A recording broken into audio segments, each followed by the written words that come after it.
This is VSiN, the sports betting network.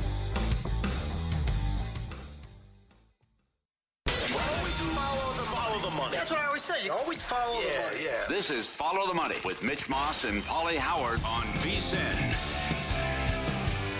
Here we go. Welcome in. It is Follow the Money on VSiN, the sports betting network. Mitch Moss along with Mike Somich here on a Football Friday. Paulie Howard with the day off. I'm in beautiful downtown Las Vegas from the Circa Resort and Casino. Mike is in what I'm guessing is gloomy, overcast, windy, cold Santa Barbara, California today on a Friday afternoon. Or am I dead wrong with that assumption? No, it's disgusting here. It is a frigid 62 degrees. The sun is barely poking through the half of a cloud that is up in the sky. It's a rough day here in Santa Barbara. Yeah. Stay away is what you're telling everybody. Stay far, yeah, not good. Weather's terrible here. We do have a very fun 3-hour program lined up today. On the show, John, of course, he's going to join us in 1 hour. John is the gentleman who last week going into Circus Survivor had 4 entries left, and he could only use dogs. That's the way he planned it out, from what I'm told, and they all got there. So I can't wait to talk to him coming up at that time to see if that's exactly how he planned it out this year. Drew Butler, former kicker in the NFL, and with the Georgia Bulldogs.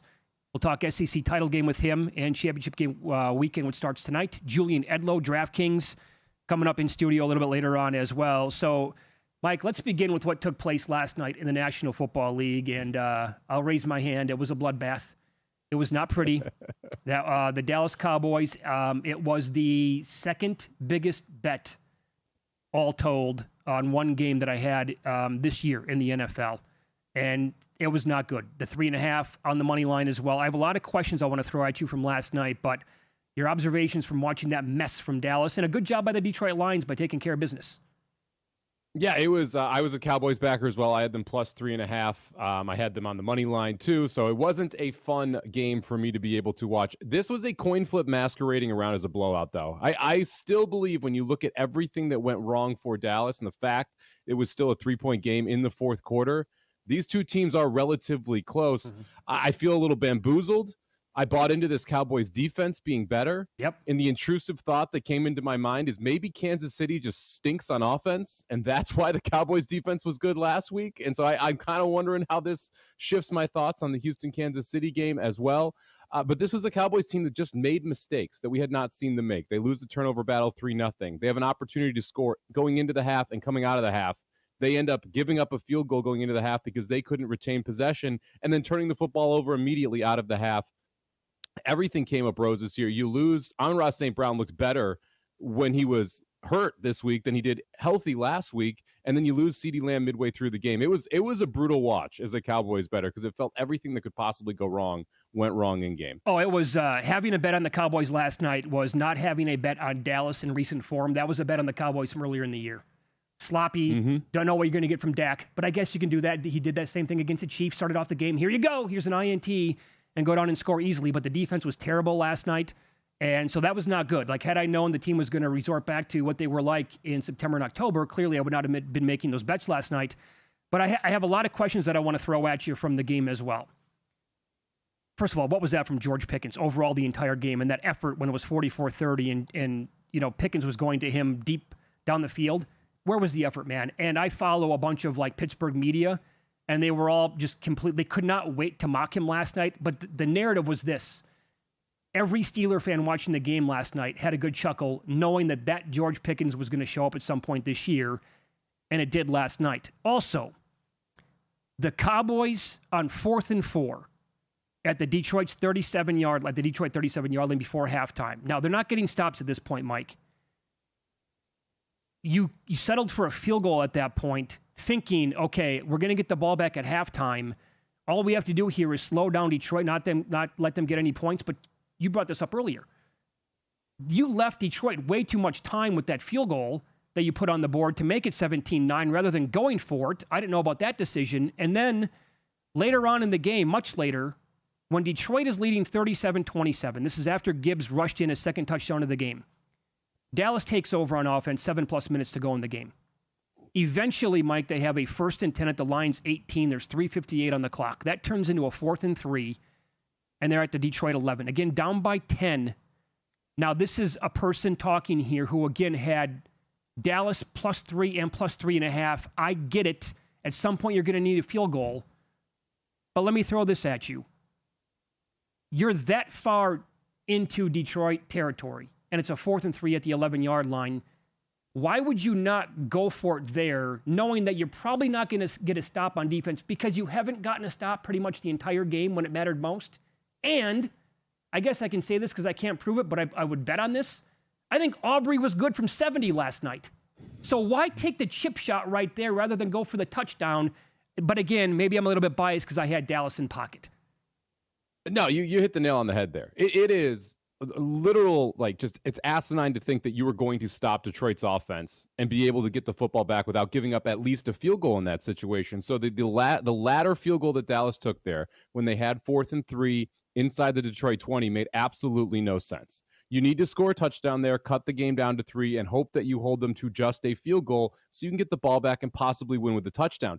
If you are fortunate enough to be able to hold them 2-0 and you get the football back down 3, your point is dead accurate. Let's say you get the ball back with 25 seconds. You have 1 or 2 plays you can run. You don't need to go very far to get into Brandon Aubrey field goal range. If you need a touchdown in that spot, you've got to go down the entire length of the field. You end up having to throw a Hail Mary at some point. It is just an absolute mess of a situation. A terrible job on the coaching end there to make that decision. Going into half, I don't mind that field goal as much. Your liability there is really just giving up a field goal. It's highly unlikely Detroit comes down and scores a touchdown. I wouldn't have minded going for it either, because I do think your huge advantage at the end of that first half, start of the second half, was be able to double up on Detroit. And by leaving 50-plus seconds on the clock, you were not able to do that.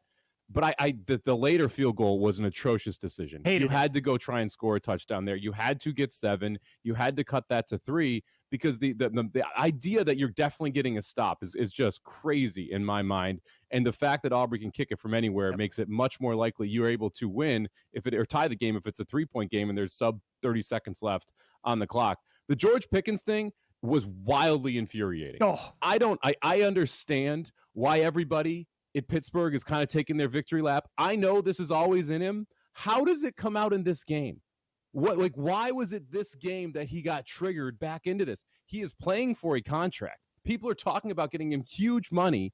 You lose CeeDee Lamb in game, and this is the spot you decide not to try. The deep ball where it falls 1.5 yards next to him, and he doesn't even try. He just kind of jogs by it. The speed of the comeback routes where he doesn't even break into a sprint and then just kind of lollygags and turns around. It was pathetic to watch Pickens play it last night. And I can't imagine if you were Prescott, if you were the Cowboys, after seeing that firsthand, you were excited to pay that man. Oh, that's a great point. I was absolutely disgusted too. How do you do that as a pro? You've had such a great season, by the way, and you're turning this into a monstrous contract. And yet that's how you go out there and put on a game in front of, it's on national TV, huge ratings. You got to have a kind of game to get in the playoffs. And that's the effort. Are you serious with that, man? Come on. That was terrible. And so can we start to, not even start, but are we burying the Cowboys after last night's loss? Or do you still think that? Go ahead. If they win out, they do have a path to make the playoffs. It is a very, very tiny path now, though, right? The last night's game was huge for them. They needed to get that win. They needed to try and get to 11.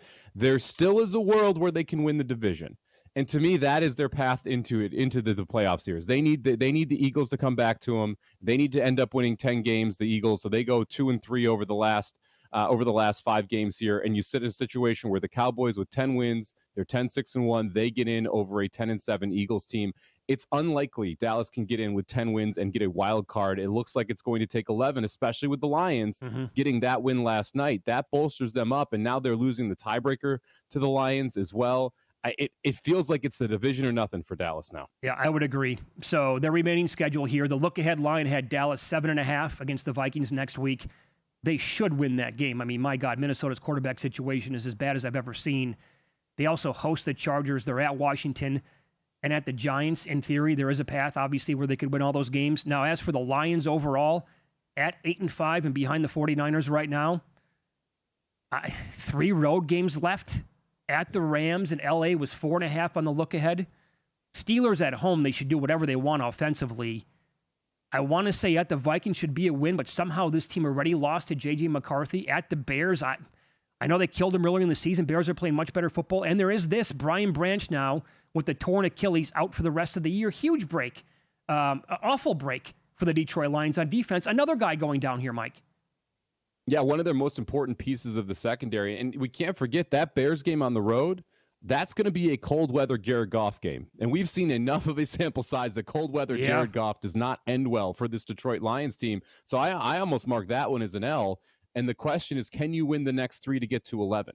Because that is most likely what it's going to take to be able to make the playoffs here. And that Rams game becomes one that is a very important game for both teams, because the Rams have Seattle the following week, and they lost any margin of error when they lost to Carolina last week. So this is just to me, a very fascinating playoff run, because it is going to take 11 games, maybe 10 in a tiebreaker to make the playoffs in both conferences. So there is zero room for error for a lot of these teams. Yep. It is Follow the Money here on VSiN, the Sports Betting Network. Mitch Moss along with Mike Simich. And for those of you who have not joined VSiN Pro yet, we have extended our Black Friday special for one final week for $60. That's it. Here's what you're going to get. All of the access through May 1st.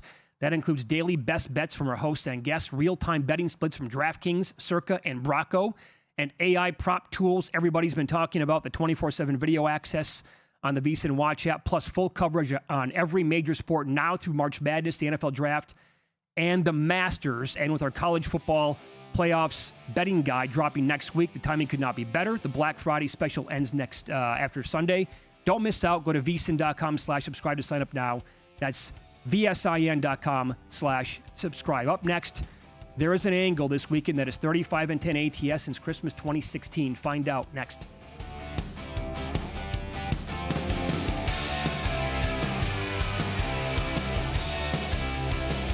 If you're serious about football betting, VSiN's got your weekend game plan. Fridays at 7 p.m., it's the Circa Friday Football Invitational. Saturday morning, VSiN's college football tailgate show at 9 a.m., breaking down matchups, props, and big-time bets. Later that night, join the football contest show as the sharpest betting minds give you their picks for Sunday's game. And Sunday at 9 a.m., lock in with Mitch and Paulie on VSiN's Pro Football Tailgate Show. Your final stop before kickoff. Check out the full lineup at vsin.com and join us on the Sports Betting Network. This is VSiN, a network of sports betting analysts, writers, hosts, and handicappers, all here to help you become a more confident bettor. We broadcast live every day from Las Vegas, the sports betting capital of the world, and from studios across the country, giving you insight from every angle of the action. Take VSiN with you wherever you go with the VSiN Watch app, or catch us on streaming platforms and regional sports networks. You can also listen live on SiriusXM channel 158 and on radio stations nationwide. Check out vsin.com as well for betting tools, exclusive betting splits, AI-powered player prop projections from Opta, pro picks for every game, plus in-depth betting guides and articles built to give you an edge. From sharp betting analysis and daily best bets to insider interviews and expert breakdowns, VSiN is your trusted source for everything happening in the world of sports betting. See everything we have to offer at vsin.com and become part of the Sports Betting Network. Dave Ross here, co-host of VSiN by the Books with my guy Jensen Lewis. Tune in on Monday. Going to recap Week 14 in the NFL, react to the college football playoff bracket reveal, and preview Monday Night Football between the Eagles and the Chargers. Going to be joined by our GM Marty Herney, NFL vet Lorenzo Alexander, and get best bets from Will Hill. VSiN by the Books, Monday, 7 to 10 a.m. Eastern on VSiN, the Sports Betting Network.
This is Follow the Money on VSiN.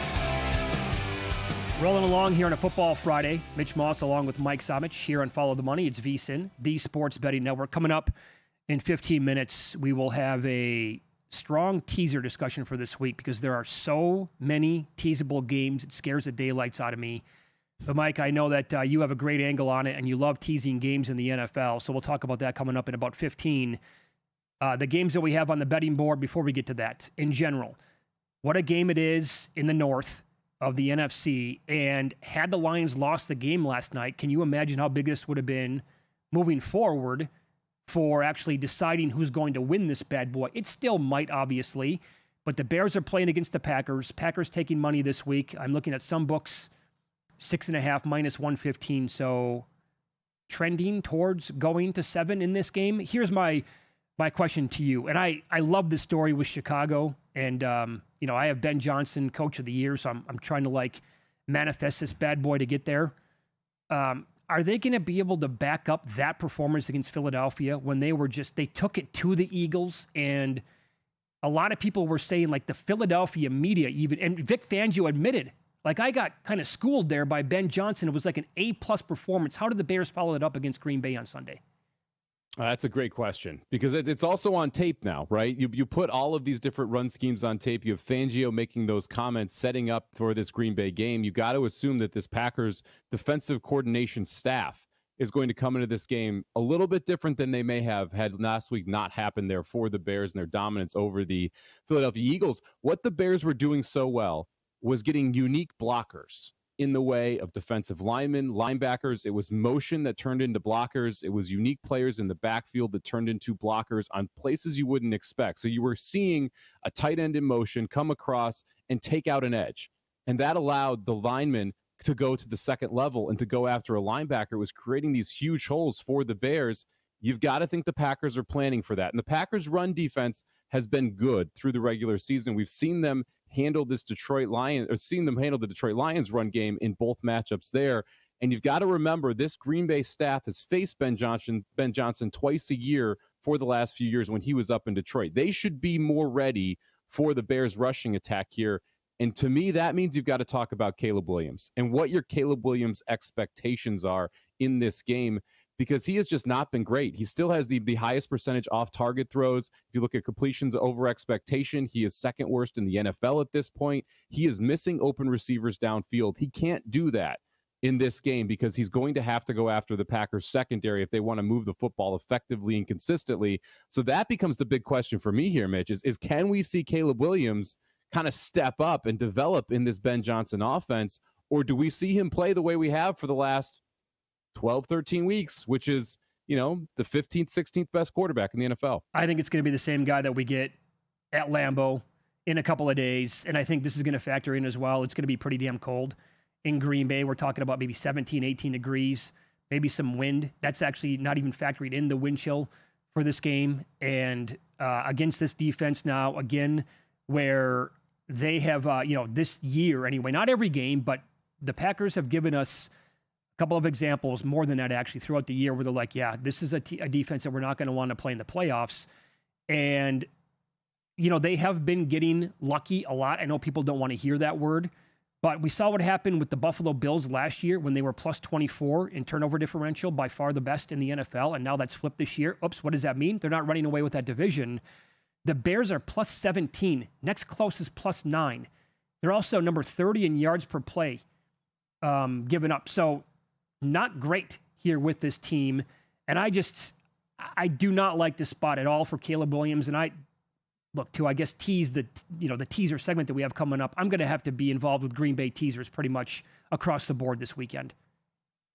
Yeah, that's a quick question for me. And I think a lot of that comes into your style of betting. Since this is at 6.5, right, I would rather bet Green Bay than tease it, right? If we were sitting at 7 or 7.5, it comes into the conversation more for me. Mm-hmm. But I have a way of getting around that. And we'll talk about that here in a couple of segments later, because I do want some exposure just to the teaser here. And yeah, your numbers are dead on there. They're plus 17 in turnover differential. The next best team at 9. That's a massive gap. It's why we've seen such a turnaround inside this Bears defense. 6.6 yards per play, 30th in the NFL. On top of that, this is a top 10 defense on third down. So all of the different defensive metrics that have large variance, the Bears are really good in. Yeah. Eventually, now, look, this is a small sample size. An NFL season, though, is a small sample size. It doesn't mean that you're going to see the variance this week hit the Bears defense, but it's coming. At some point, they're not going to be able to win the turnover differential and have these third down stops, considering all of the underlying metrics just aren't as good. I will give the Bears little flowers here. They are getting a couple players back. You're adding a cornerback, adding a linebacker here as well. So the defense should be a little bit improved, and you still have a banged-up wide receiver room there in Green Bay. All of that being said, this game is in Green Bay. This is one of two they're going to play in the last 4 weeks of the season. I think this is a game where you get the motivated Packers team. And to your point, Mitch, we've seen the good Packers a couple times. We've seen them play 60 minutes a couple times.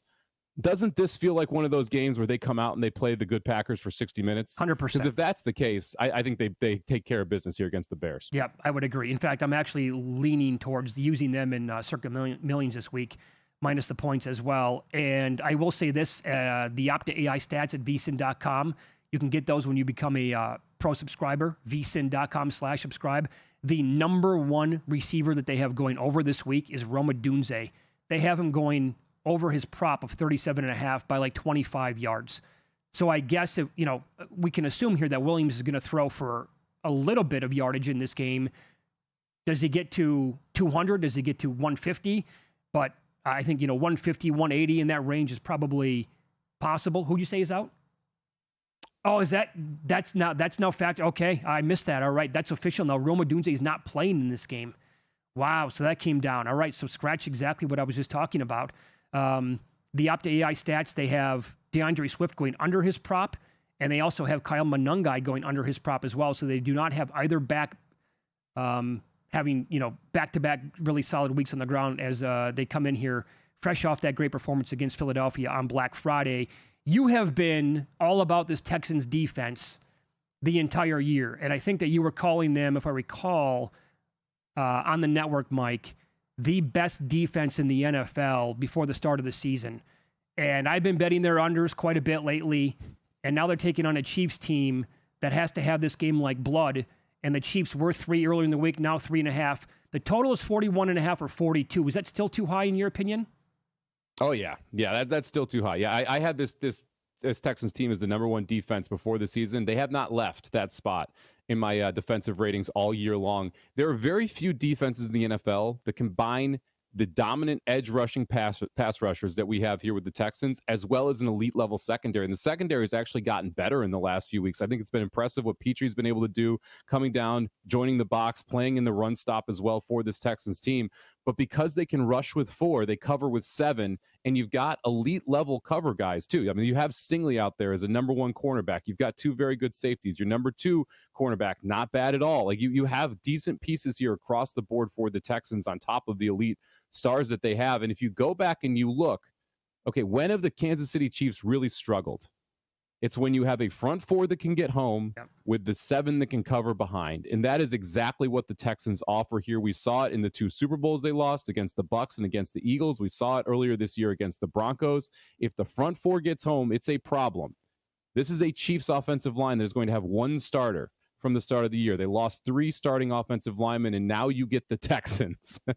Not exactly the team that you want to be facing here in this situation. Texas offensive line still stinks. So yeah, I like the under. I think this is the Texans. I was calling them a generational under team earlier this year because of how bad their offensive line is and how good their defense is. I think 42 is too high. I think if Kansas City does score, it's long drives. I think the Texans are going to be forced into long drives. I like the Texans 3.5, but I love the under 42 now it's back on the board. Yep, I'm with you. I'm right there with you in that one.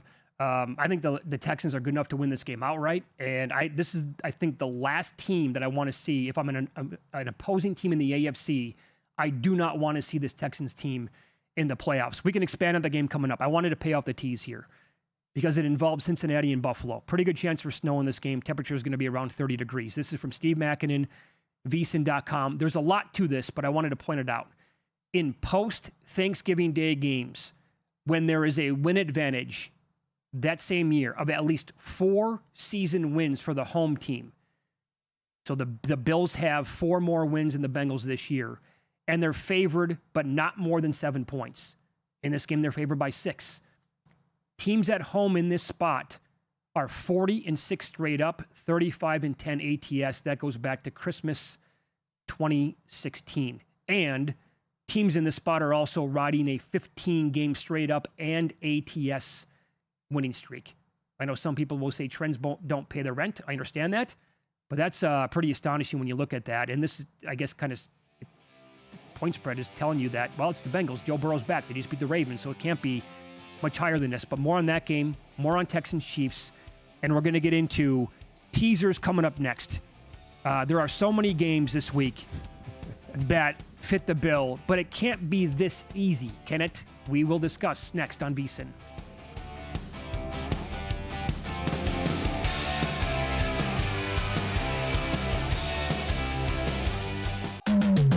This Black Friday, VSiN's hooking you up with our biggest deal of the year. Just $60 for full VSiN Pro access through May 1st. That's 6 months of nonstop action from the heart of the NFL season and college bowl games through the Super Bowl, March Mania, the Masters, and the NBA playoffs. Get every VSiN Pro article, betting tool, AI projection, and expert pick, all for just $60. Don't wait. This offer's only for a limited time. Head to VSiN.com/subscribe and join us on the Sports Betting Network. Elevate your sports betting game with VSiN's exclusive betting splits. Stay ahead with real-time market trends and track bet percentages on any matchup. Then uncover the edge by comparing them to the amount of bets placed to find out where the sharp money is headed. Upgrade to VSiN Pro to access betting splits, live odds, line moves, power ratings, and in-depth game analysis. Go to VSiN.com/pro to join VSiN, the sports betting network.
This is VSiN, the sports betting network.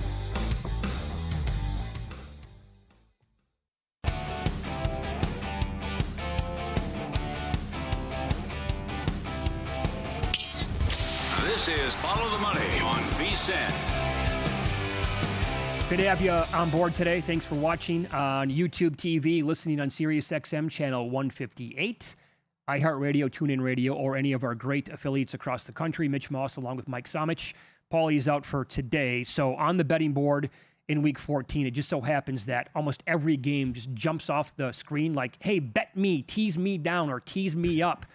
And I thought it would be kind of appropriate to have a teaser-like discussion as if we're talking about Survivor, like talk me into this team or talk me out of that team instead, right? Because I think that's part of the conversation that I have with one of my Survivor partners every single week is like, okay, what am I missing here?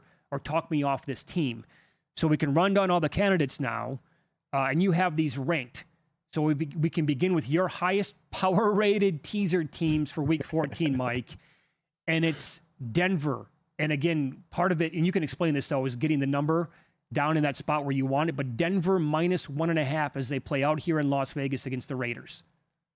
Yeah, if you listen to a lot of gambling content, you're going to hear the word Wong teaser. Essentially, it's a teaser by a Stanford professor who came up with the idea that if you go through enough key numbers, it's actually profitable to play it at a number of minus 110, which is no longer available in the teaser world. So make sure you shop around and try and get your best price you can on the teasers at your books. You'll find anything from minus 120 to minus 135. Obviously, minus 120, much better. I am looking mainly for teams where I'm going through 3, 4, 6, and 7 when I am teasing. The lower the total, the more accurate or more valuable those points are, because you're getting 6 points in a game that's totaled at 40. Those 6 points represent a larger percentage of the total than if you're getting 6 points in a game that's 53. Therefore, the teaser is more valuable the lower the total is. Denver fits every one of these categories. Right now, sitting at minus 7.5, you could take them through 7, 6, 4, and 3. The total is sitting down at 40, so you have a low total where the 6 points are valuable.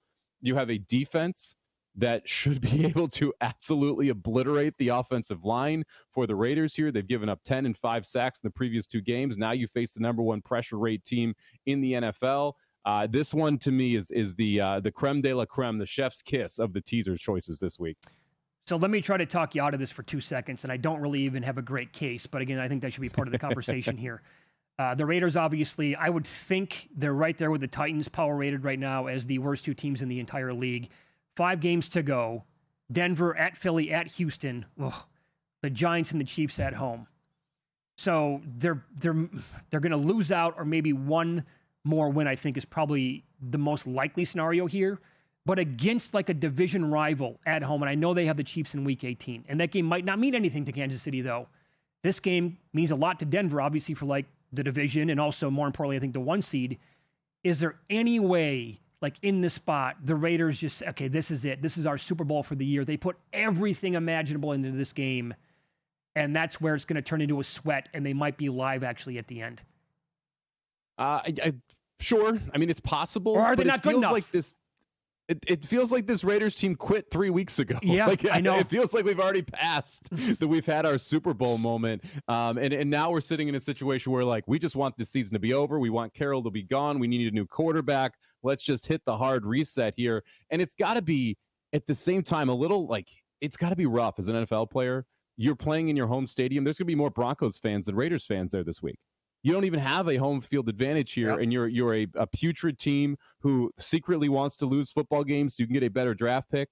To me, it's hard to even make the case that you're going to get like, oh, this is the 1 A+ effort from the Raiders. They quit 3 weeks ago. I mean, they tried to blow somebody out of bounds, literally like just wave their hands and see if the wind knocks them out last week. I just don't see this defense showing up. God, they're so bad. They're just embarrassing to watch every single week. It drives me nuts. Unless you're overreacting to the Rams losing to Carolina last week, right? Where you're like, I don't know, Arizona this week now on the road. I saw some weaknesses last week. Like, you have to. Rams down to 2.5. Come on, this is going to be a Matthew Stafford special, and they're going to get right this week. This is a train wreck of a defense against Arizona. You got all your pieces on offense. It's an embarrassed defense after last week against Carolina. Yep. You've got to think the pass rush is going to be a lot better here. I do think this is a high-scoring game. I have zero interest in laying the 8 because I think the back door is wide open for Arizona to be able to go through at some point later in this game. I think this is one you can look to over the total. But I am highly confident the Rams get this win, especially with the loss last week, especially since it's in division and you are still competing for the 1 seed in the NFC as well as the division. This is a massive game for the Rams. Just people will argue look ahead because you've got Seattle coming up. But this game is so important for the Rams. I think McVay has them focused, ready to go. I think they take care of business against the Cardinals. Don't want to lay the 8. Yeah. Happy to lay the 2. I'm right there with you. I rewatched that game earlier in the week. I don't know what I was watching with the defense against Carolina. I have no idea. The second time I watched it this week, I'm like, guys, come on, that's terrible. So again, in order, Mike Samich's highest power-rated teaser options this week. Number 1, Denver. Number 2, the Rams. Plenty of options here. We'll continue talking about it on VSiN. Number 3 in your power ratings, I got to be honest, how is Minnesota favored this week against Washington? I don't know. I mean, we don't know who the quarterback is going to be yet. For either of these teams officially, like it looks like Daniel's going to be in based on the reports from today. We don't know who the quarterback in Washington in Minnesota is going to be. I'm assuming it's JJ McCarthy, but I will tell you this. I will take either starter with the Commanders over either starter for the Vikings. I don't care if I end up with McCarthy, who is the best option for the Vikings, against Mariota, who's the worst option for the Commanders. This is a Vikings offense that's broken. And the idea that you can tease this up to get to +8, and like right now, Circa looks like Washington has flipped to the favorite here, which is surprising to me. I've not seen that move yet, so we'll have to check out and see if other books have moved as well. But if you can get the Commanders over 7.5, I think it's a great teaser leg. They're finally healthy on offense. They've got all the pieces back on the outside. This is a Commanders team that should be able to score. I just don't trust the Vikings to be able to do so as well. You know what? I got the screen right in front of me, and I may have missed that because it's now flipped. The Commanders are a 1.5 point favorite, 1.5 at a bunch of books the way it looks. Yeah, as of this morning, it was still flipped the other way. So this is a recent move because last time I checked the numbers, this was Washington was still the dog. Now, Daniels was reported officially in this morning. That may have caused the flip because we saw the move from Daniels, who is going to play this Sunday for the Commanders in. I wouldn't be shocked if the move there was from Mariota to Daniels through the 0. Yeah, I will say this. I loved what I watched from the Vikings defense last week. That was a great game plan from Brian Flores. If they had any quarterback play at all worth a damn, I think they would have won the game. That should have been 6-3 at halftime. I mean, they made life miserable for Sam Darnold, but the offense, Brosmer was as bad as you name any bad quarterback over the last generation, and I'd say Brosmer was probably as bad, if not worse, than any of them. The worst EPA performance by a quarterback in the NFL this year was Brosmer last week, and we've had some bad ones. Like when you go back and you look at some of those performances, the Carson Wentz game, some of the Justin Fields games where he didn't throw for 70 yards. I mean, there have been some putrid performances, and Brosmer was number 1 with a bullet, negative EPA at quarterback position this year. So it took most of the year, but the Buccaneers have slowly but surely beginning good news here with guys returning. We saw it last week with Bucky. I thought Bucky Irving looked really good last week for his first game back in 2+ months. And I loved that guy going into the season. And now we're talking about Mike Evans, and we've had Godwin back for a little bit now. And they already went to New Orleans and kind of killed that team earlier in the year. And that was against Spencer Rattler. I don't think things change here much. Tease the Buccaneers down to 2.5, yeah? Yeah, tease the Bucs down here. You mentioned the health, a big part of this. It'd be nice if Baker could now be healthy, that all his weapons are coming back and being healthy. Getting Evans and eventually McMillan back will be huge for this offense as well. They're the man beaters, and this is a Bucs team that struggled against man so far. I don't think that's going to be an issue here. This is a Bucs defense that likes to feast on the Saints offense. Traditionally, Bull's been very good against the Saints. We don't see much switch in the offensive scheme here for New Orleans. I think the Bucs able to go out, pick a score on the offensive side. I don't mind laying it here either if you want to lay the regular number, but I think this is a great teaser leg. Number 5 in your power ratings for teasers this week, you have the Jets. Now, some books have moved to Miami -3, so you don't want to probably tease up to +9. But for spots that still have 2.5 here, the Jets +8.5 in this game on teasers. I think that's a good play. Yeah, if you can get the Jets +3, I have already bet the Jets +3. I like them as a teaser if they're sitting at your book at 2.5. I think going up to 8.5 is great. It's Miami in December in the cold. I think we've seen this movie before. I think we all know how it ends. This is also a Jets team that has been revived over the last couple weeks with Tyrod Taylor at quarterback. They're able to move the football. The Jets, to me, are a very solid teaser leg. And again, I just like them at +3 if you go out and get the +3. Before the line moves, the sharp plays is already there. They don't just follow the market, they help shape it. You're not going to outsmart billion-dollar sports books or full-time sharps on their own and on your own, but with sharp plays, you don't have to. Powered by advanced AI, connected to proven insider sources, and active across the NFL, NBA, Major League Baseball, and college hoops. The Sharp Plays delivers the edge serious bettors rely on. Free daily reports, real-time alerts, and market-moving insights straight to your inbox or your X feed. And since 2011, they backed it up with documented results, public logs, and transparent receipts. SharpPlays.com is the site. Trusted by pros, monitored by books. Stay ahead of the line. Visit SharpPlays.com. So based on this conversation right now with teasers, Mike has a unique approach this week for all of these games. He's betting round robins, and he'll explain how next.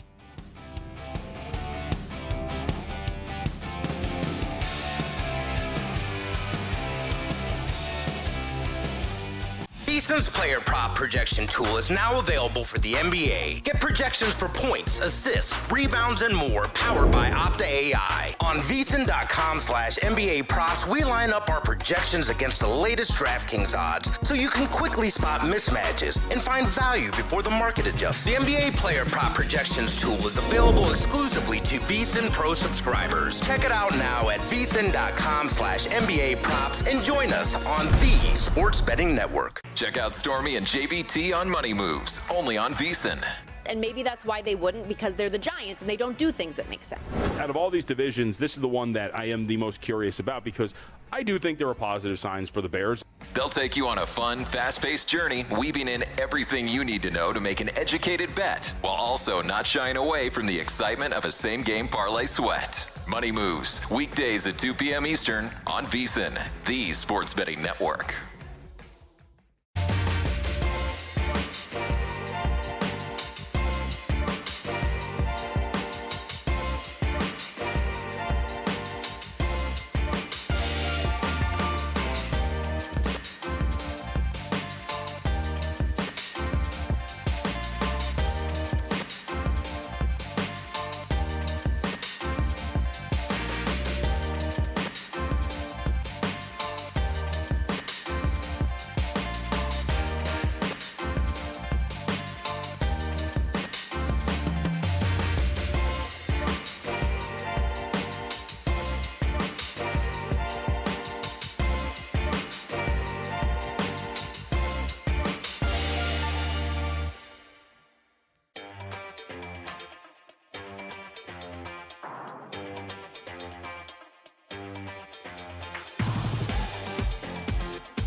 This is Follow the Money on VSiN. We continue here. A little bit more on teasers for this weekend. I think this is probably, well, I was going to say the best, who knows, based on the results, but the most amount of opportunities we have in the entire league this year by any given week would be week 14 for teasers, right? 9 different games. That doesn't happen every week. No, that doesn't. Usually you're lucky if you have 1 or 2 that you actually like. Like you usually have 3 or 4 options in there, but maybe you really like 1 or 2 of them. This is a situation where you have 9 solid options, and I personally really like 5. So I'm attacking this board differently because I like the teaser selection so much this week. And I wrote an article a couple years ago around teasers and Wong teasers for VSiN. And one of the things that I thought was fascinating, if you looked at the results week 1 through 6, you saw teasers do poorly. After week 6, we were seeing them hit at a very high rate.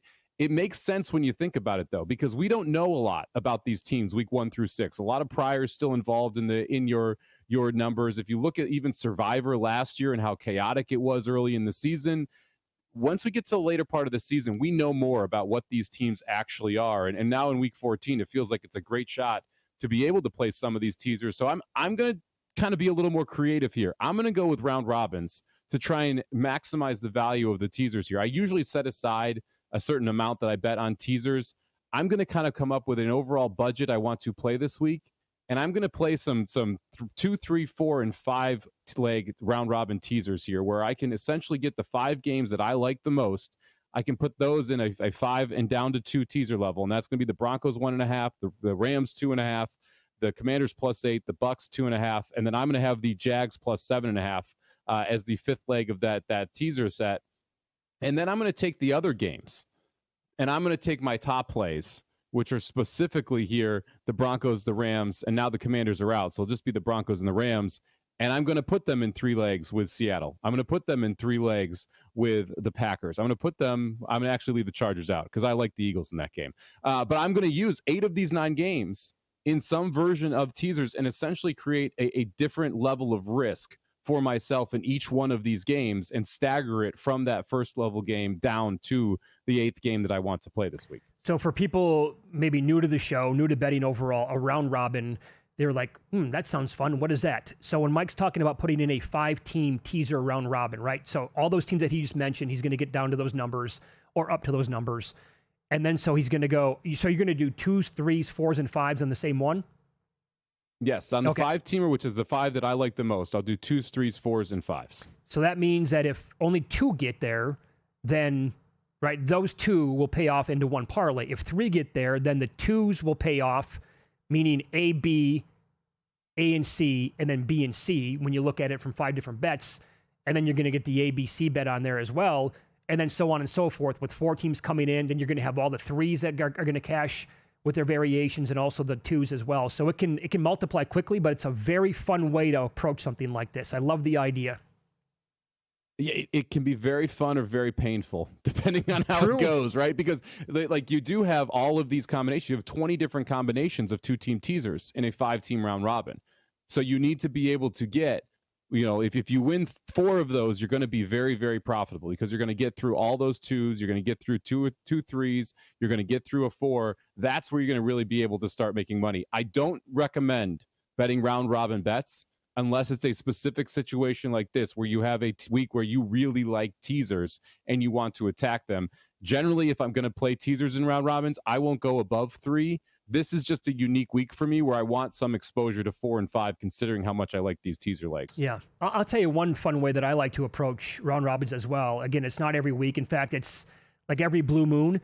But if there's a card or an angle out in a certain sport that night, and you like the dogs, right? Let's say it's a 12-game NHL slate, and you like 4 dogs overall to win outright, or if you like 4 teams to win by the puck line, you could simply, at that point, do a 4-team round robin with the dogs or on the puck line, and then do 2s, 3s, and 4s.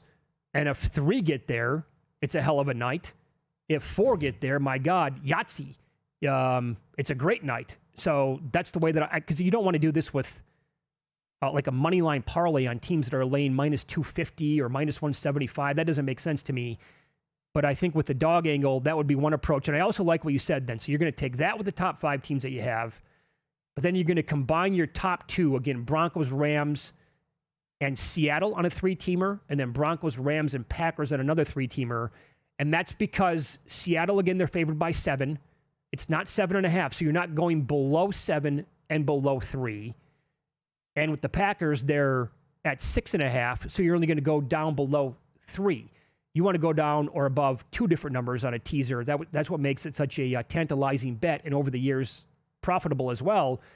If Seattle was 7.5 in this game, and if Green Bay was 7.5, where would they rank overall with your teaser options this week?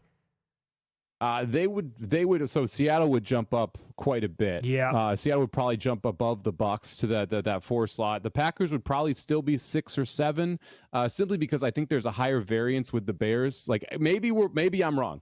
Maybe the Bears are good at football. I still think all the underlying numbers are what I believe, where it's the 30th in the NFL in yards per play given up. They have this number 1 turnover differential, which I don't believe is sustainable. But if there's one game that I don't fully believe in, or I think the variance could come and bite us, it is going to be that Bears game. So they would still be pretty low, but Seattle would move up quite a bit in this spot, taking on an Atlanta team with that defense that I really trust. How does this go well for Kirk Cousins? Like, give me the path. Give me the scenario here where Kirk Cousins is fine, has a good day, and like the Seattle defense is not in his grill the entire time. I mean, the way this works out for Kirk Cousins is that they run the football at an incredibly alarming rate. That this is an Atlanta team that can just grind it out on the ground against Seattle, which good luck. Yeah, they're right? really good interior. Like, I'm not sure that's going to happen. But if Bijan could consistently go for 4, 5, 6 a pop, and you're able to get Algier in there, and you can just run, and you see 22 passes from Cousins, and 15, 18 of them are play action, and you're getting it out quick to Mooney or Pitts, and you have a positive game state. You were never trailing in the game. If all of that happens, then it could be fine for the Falcons. That's a lot to ask. That's a lot of dominoes that have to fall to be in a situation where I think Cousins can have success here. That, and I guess we could get shaky Sam Darnold again. It's been 2 weeks now. I know. He's I don't believe he's a pumpkin in all of the regular season. If you can get pressure on him, he has some issues. I'm not sure this Falcons team can get pressure on him. Now, the problem for Seattle is the tape's out there now. We've seen 2 straight weeks people be able to dial things up and get pressure on Darnold. I would argue this, though, for everyone out there who is saying, well, this Sam Darnold situation is just a train wreck waiting to happen. Last week, he was taking on the Minnesota Vikings in Flores, a defensive coordinator who I think across the board everyone agrees is one of the most blitz-happy, confusing defensive coordinators in the NFL. He got to see Darnold in practice for 5 straight months last year. If there is anyone in the NFL who should be able to tailor a defense that's a blitz-happy defense against Darnold, it is Flores. Mm-hmm. That was the worst possible scenario for Sam Darnold and this Seahawks offense. I'm not ready to just say that's going to be what it's like moving forward, just because Flores had such an advantage in that spot. So here's one more game that I want to expand on here for a minute, and we briefly touched on it, but it is Jacksonville at home to Indianapolis. And so with a 2-team, or, if you want to do the whole Mike idea here with the round robin teaser, get Jacksonville up to 7.5. Are we sure the right team is favored in this game with the current state of the Colts, but more specifically their quarterback, Danny Dimes? No, we're not. This is one of those. So again, why I like taking this up to 8. It's with the offensive efficiency that we saw from the Colts early in the season has completely disappeared. Mm-hmm. We were talking about this team on par or better than the 2007 Patriots in points per drive early in the year. Ever since that leg injury, ever since we saw Danny Dimes get compromised, not be able to move as well in the pocket, not be able to take off, we've seen this offensive efficiency drop dramatically. This Jaguars team also was benefiting heavily from turnovers on the defensive side early in the year. They're not benefiting from those same turnovers, yet their defense has still been very good the last couple weeks. I also love the Jacoby Myers addition. Yeah. I'm going to be playing his prop over 51.5 receiving yards. He got up to 92% routes run last week. It was as low as percent plays run last week. It was as low as 44% when he got back. He is the number 1 in Jacksonville, masquerading around as a number 2. I'll say this, too. We talked about it on Follow the Money going back a good 2-3 weeks. Now, this might not cash, but I absolutely regret not having Colts to miss the playoffs in pocket at about 8 or plus 850. I mean, This is certainly a losable game. After this, at Seattle, I already bet Seattle minus 3.5 next week. San Francisco at home, Jacksonville again at home at Houston. They might lose out. And the AFC is both conferences, very logjam here we're talking about. And with his health, I think there's an angle here where the Colts go from the darlings and a possible 1 seed in that conference to, they're going to be out completely by the end of the year. It's Follow the Money here on VSiN, the Sports Betting Network. Mitch Moss along with Mike Somich here on a Football Friday. Up next, fun conversation. John Accorsi is going to join the show. He has 4 entries left in Circa Survivor. Used all dogs on the special Thanksgiving week. Was that his strategy?